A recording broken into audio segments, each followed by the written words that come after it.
Le moyen le plus rapide d'attirer ce que vous voulez dans la vie, c'est de le mériter en travaillant si dur qu'il deviendrait déraisonnable de ne pas y parvenir. Travaillez tellement qu'il serait déraisonnable d'échouer. Vous avez votre place à cette table si vous la voulez. Faites le travail difficile. Acquérez des compétences incontournables. Adaptez votre état d'esprit à l'endroit où vous voulez aller. Prenez place. Travaillez avec une obsession sans relâche, au point que les gens sont reconnaissants de ne pas avoir à vous affronter. Le meilleur raccourci, c'est d'arrêter d'en chercher. Faites le travail.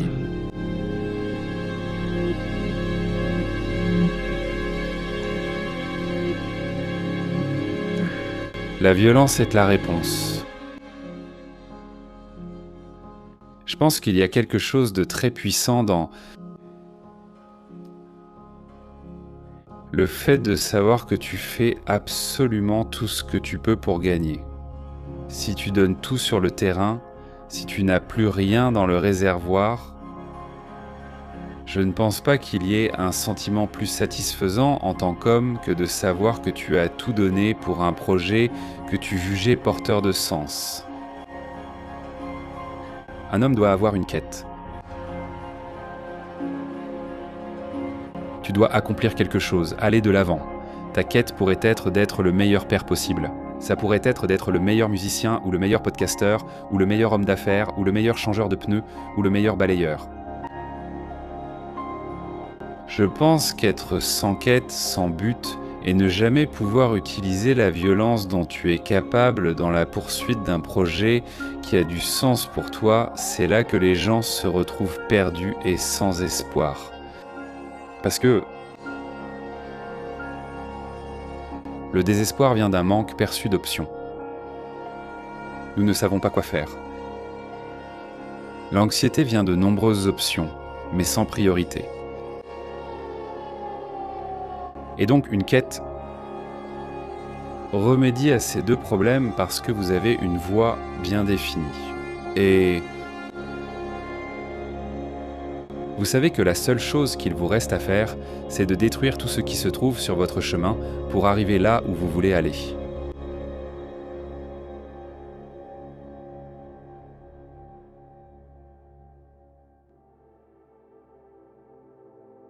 C'est une règle de vie non écrite. Après chaque longue période de difficulté et d'incertitude, une phase de progrès majeur survient dans plusieurs domaines. La seule condition, c'est que vous ne renonciez pas à vous-même.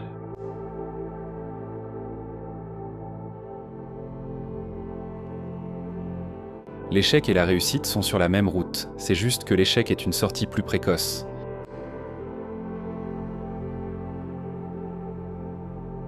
C'est quoi déjà celle qui dit « Ne sois pas celui qui abandonne quand il faut se battre de toutes ses forces ». Tu t'en sortiras dans les deux cas, mais il n'y a qu'une seule façon de regarder en arrière et d'être fier de toi. C'est la structure globale de l'histoire qu'on racontera. Nous nous questionnons constamment sur notre identité à travers les histoires que nous nous racontons face à chaque décision. Quel genre de personne suis-je ? Et j'aimerais me considérer comme un combattant, c'est-à-dire que je suis prêt à me battre pour ce que je veux et pour ce en quoi je crois. Comme si tu pouvais changer ton destin. C'est comme si je n'étais pas le genre de personne qui fait les choses comme ce que je fais maintenant, à l'époque. Et je n'en parle pas autant parce que, honnêtement, j'ai effacé la plupart de ces souvenirs, car j'étais tellement en souffrance à cette période de ma vie. Et la raison pour laquelle je suis prêt à continuer à créer du contenu, à écrire des livres et tout ça, c'est parce que je le sais. Il y a une autre personne qui traverse une période similaire et qui se demande si elle est saine d'esprit, ou si elle est la seule. Et ce n'est pas le cas. Et donc, tu vois, tu ne peux pas te comparer à des personnes qui en sont à des chapitres différents. Tu dois juste croire que tu peux changer petit à petit, un comportement à la fois sur une longue période et que ces changements vont s'additionner, qu'ils vont s'accumuler. En réalité, on ignore à quoi ressemblera le dernier chapitre. On ne connaît que la page suivante et c'est à nous de l'écrire aujourd'hui. Tu vois, j'étais tellement guidé par la peur. J'avais tellement peur de tout pendant cette période. Et donc c'était comme l'opinion des autres. Et si j'échoue? Et si ça ne marche pas? Et si les gens se moquent de moi? J'avais toutes ces peurs autour de ça. Et l'émotion que j'ai maintenant à ce sujet vient du fait que... c'est un mélange de pitié et de fierté que je ressens. Pour ce jeune homme, le jeune Alex, qui traversait tout ça. Parce que je suis fier d'avoir réussi à traverser ça, mais j'ai aussi de la peine pour la douleur que j'ai dû endurer pour franchir ce cap. Et donc, je ne sais pas qui écoute, mais... la peur peut être utile. Le déclic pour moi, ça a été d'utiliser cette peur contre quelque chose de plus grand. C'est-à-dire que j'avais plus peur de regarder en arrière sur ma vie et de me dire que je n'avais jamais essayé. Tu parles avec le recul de cette période et de ce qu'il a vécu. Pour moi, ce n'est pas de la pitié, mais du chagrin. Ça ressemble davantage à du chagrin, comme si quelqu'un était mort ou avait souffert sans le mériter. Eh bien, je pense que cette personne est complètement morte. Comme je ne veux pas dire l'homme que j'étais, mais le garçon que j'étais est complètement mort. Et je veux dire, la perte la plus difficile que j'ai dû encaisser, c'était le garçon que j'étais aux yeux de mon père, celui qui répondait à ses attentes, et c'est tout ce que je voulais. J'avais atteint les rêves que j'avais quand j'étais plus jeune, et ce faisant, c'était devenu mon cauchemar. Et personne ne viendra te sauver. Tout est de ta faute. Et tu dois sacrifier qui tu es pour devenir celui que tu veux être. Je pense que c'est tellement vrai pour moi, c'est que tu dois le faire. Et les rêves de quelqu'un mourront. C'est soit les tiens, soit les leurs. Donc tu dois juste t'assurer que la personne qui rêve pour toi a de plus grands rêves pour ta vie que toi-même. Et parfois, des personnes bien intentionnées ont des rêves plus petits pour toi que toi-même. Et s'ils ont des rêves plus petits, alors tu devrais t'écouter toi-même et pas eux. Le monde récompense ton courage, pas ton intellect. La personne la plus dangereuse est celle qui persévère chaque jour, même sans garantie de récompense. Ton potentiel est déterminé par la quantité d'incertitude que tu es capable de tolérer et par la durée pendant laquelle tu peux la supporter. Tu peux surpasser 99% des gens si tu arrives à maîtriser la honte du rejet, le poids de la répétition et la douleur du feedback. On m'a demandé, si tu ne pouvais transmettre qu'un seul trait à ton fils, lequel choisirais-tu? J'y ai beaucoup réfléchi et me suis demandé quel trait je choisirais ou transmettrais. Je pense que ce serait le courage. Parce que si tu n'as pas de courage, rien d'autre n'a d'importance. Tu ne peux pas agir, tu ne peux rien entreprendre qui en vaille la peine. Tu ne peux défendre aucune cause parce que tu n'as pas de courage. Et donc, je pense que c'est pour ça qu'il vaut bien mieux être un raté qu'un lâche.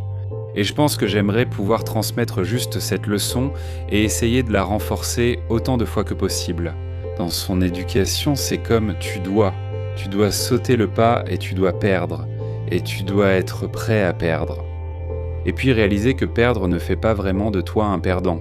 Parce que perdre, c'est le premier signe sur le chemin de la victoire.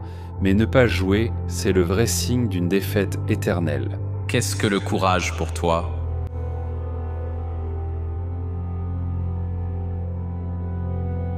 Être prêt à agir là où il y a un grand coup à court terme.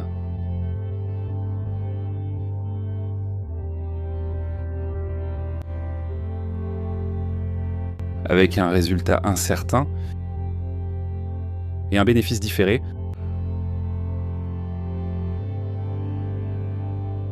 Nous aspirons à l'approbation de nombreuses personnes qui n'ont pas des vies que nous désirons. Et donc, s'ils ont un certain mode de vie, cela signifie que c'est ce qu'ils considèrent comme précieux. Et si nous ne voulons pas ce qu'ils ont, alors pourquoi accorderions-nous de l'importance à leur influence sur nos décisions ? Cela signifie que le chemin vers une vie d'exception est solitaire. Et la solitude est quelque chose que nous dénonçons en tant que société, comme s'il y avait quelque chose de mauvais à cela, comme si c'était mal. Il y a quelque chose qui ne va pas chez vous si beaucoup de gens ne sont pas d'accord avec vous, mais c'est ainsi. Mais la réussite et la poursuite de grands projets font partie de ces rares domaines où Le fait que tout le monde soit en désaccord avec vous est un signe que vous faites réellement quelque chose de différent. Nous devons être prêts à faire des choses exceptionnelles dans l'isolement et à supporter la douleur du rejet. Et une partie du rejet, ce n'est pas seulement les gens qui disent « non, je ne veux pas acheter chez toi ». Une partie du rejet, c'est aussi des gens qui rejettent ton comportement, qui rejettent la personne que tu es en train de devenir, qui rejettent les choix que tu fais. Et je pense que ce genre de rejet est souvent plus difficile, parce qu'il se manifeste souvent par des remarques sarcastiques, des blagues dénigrantes qui ont un peu trop de mordant. Et je pense que ces moments-là sont très douloureux. Mais toi, tu échanges ces moments contre de nombreux autres moments. Quand tu es chez toi, seul, que tu regardes la vie que tu as autour de toi et que tu te dis « ce n'est pas ce que je veux ». Je ne veux pas être ici. C'est ça. Je ne veux ni être ici, ni être moi-même. Je ne veux pas non plus être avec eux là-bas. D'accord. Donc, c'est un no man's land. Et je pense que c'est comme le début de la métamorphose. Et donc, quel que soit le carburant que tu as, que ce soit la colère, la honte, la peur, même si tu les as tous, si tu sais que tu les as, c'est comme si tu pouvais soit craindre le fouet de la personne derrière toi, soit l'ennemi devant toi. Et la direction que tu choisis est celle que tu crains le moins. Et donc si tu sais qu'il y a un ennemi devant toi et un fouet derrière toi, c'est comme si, à court terme, tu devais simplement augmenter la douleur de celui que tu veux le moins.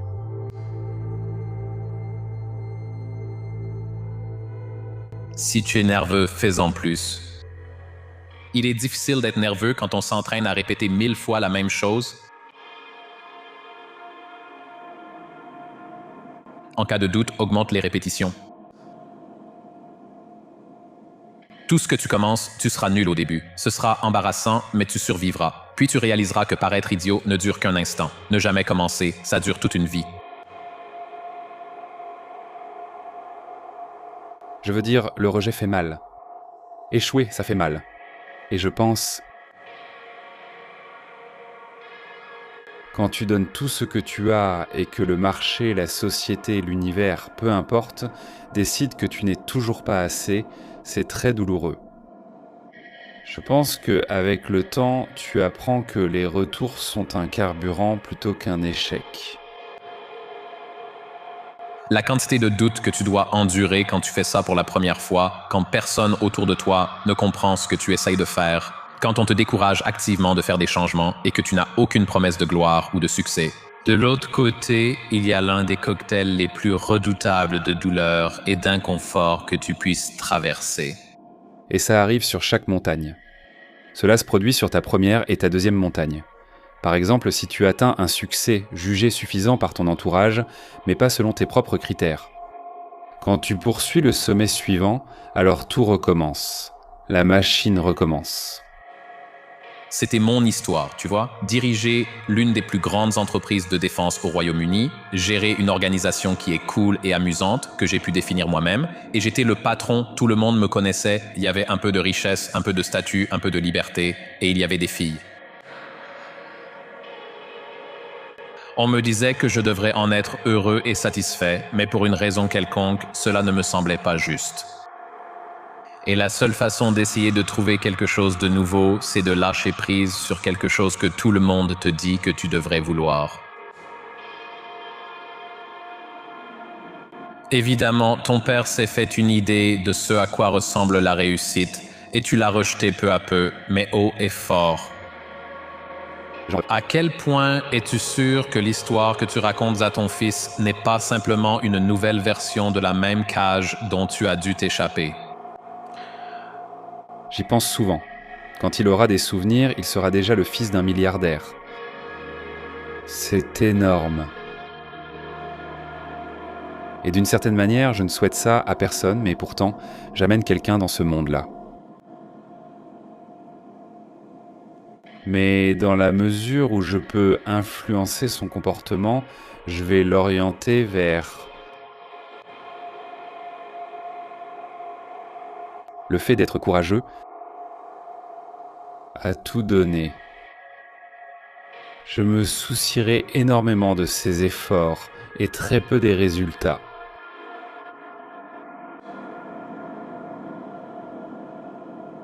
Je veux qu'il soit courageux et qu'il se donne à fond. Et s'il fait ça, eh bien, quoi qu'il arrive, il sera assez bien pour moi. Mais je vais simplement m'engager à faire avec toutes les ressources dont je dispose, qu'elles soient mentales ou financières, tout mon possible pour lui donner la meilleure chance d'atteindre ce qu'il souhaite. Si tu poursuis un rêve, donne-toi à fond. Si tu aimes, aime avec passion. Si tu t'en vas, ne te retourne jamais. Beaucoup ne se donnent pas une vraie chance car ils ne s'engagent jamais totalement. Si tu y vas, vas-y jusqu'au bout. Et je pense que le plus gros problème, c'est qu'on s'attend à ce que nos rêves se réalisent plus vite, plus facilement et sans risque, alors qu'en réalité ce sera difficile, ça prendra du temps et on sacrifiera plus de choses que prévu. Et je pense que l'une des choses les plus difficiles dans la réalisation de grandes choses, c'est que le prix à payer est inconnu. Donc même si c'est plus que ce que tu pensais, tu sais, tu abandonnes certaines choses, mais tu ne sais même pas encore tout ce que tu vas devoir sacrifier. C'est comme courir une course sans savoir combien de temps elle dure. Exactement. Je ne sais pas où est la ligne d'arrivée. Ouais. Ce qui est fascinant, c'est que si tu connais la ligne d'arrivée, tu peux généralement tout supporter. Je pense qu'il est presque impossible de faire un grand saut, de faire de grands progrès dans ta vie sans passer en mode obsession totale pendant une longue période. Ouais, c'est à peu près 10 ans, je veux dire. Je pense que c'est à peu près 10 ans. Je me suis juste dit... Je ne vais pas faire de compromis. Ouais. Aucun compromis. Je me souviens que l'un de mes moments les plus marquants fut la première fois où j'ai tout perdu. J'ai pris une capture d'écran de mon compte bancaire. Je suis passé de 6 salles de sport prospères à tout perdre, ne gardant que 1 000 $. Je me souviens avoir regardé mon compte bancaire, fait une capture d'écran, et ce fut un moment très cathartique pour moi. Je me suis dit, plus jamais ça. Je ne laisserai pas ça arriver et j'en parlerai dans mon histoire. J'ai encore la capture d'écran. Tu veux le documenter parce que tu crois que tu seras le héros qui va surmonter ça. Et je pense que si tu peux vraiment le comprendre, juste commencer à documenter, un peu comme le fait que Kanye avait certaines de ses premières vidéos, c'est comme s'il croyait qu'il allait réussir. Je croyais quand j'ai pris cette capture d'écran que j'allais gagner, et je croyais vraiment que j'allais le récupérer. Donc plutôt tu peux avoir cette prise de conscience que tu dois documenter ce monstre, sinon tu ne pourras pas raconter l'histoire. Et la personne qui bénéficiera le plus de cette histoire, c'est toi. La vérité la plus dure que chaque jeune homme doit finir par apprendre, c'est que tout le monde a toujours été derrière toi. Tes parents veulent que tu sois exemplaire, ta femme un mari formidable et ton patron une recrue exceptionnelle. Ta proximité avec quelqu'un est un reflet d'eux-mêmes, ce qui signifie que le jeu n'est jamais truqué contre toi et que tes échecs t'appartiennent entièrement. Les gens stagnent car ils ignorent ce qu'ils veulent, défini selon moi par ce qu'ils sont prêts à sacrifier pour l'obtenir. On ne s'enrichit pas sans risquer de perdre de l'argent. Tu ne peux pas être aimé si tu ne prends jamais le risque d'être rejeté. Tu ne peux pas devenir fort si tu ne prends jamais le risque de te blesser. Tu dois risquer d'avoir l'air fauché pour devenir riche. Tu dois risquer d'avoir l'air faible pour devenir fort. Tu dois risquer d'avoir l'air désespéré pour être aimé. Les égos freinent plus de rêves que l'échec ou le rejet. La plupart des réussites dans la vie, comme l'absence de réussite, viennent du manque de volonté,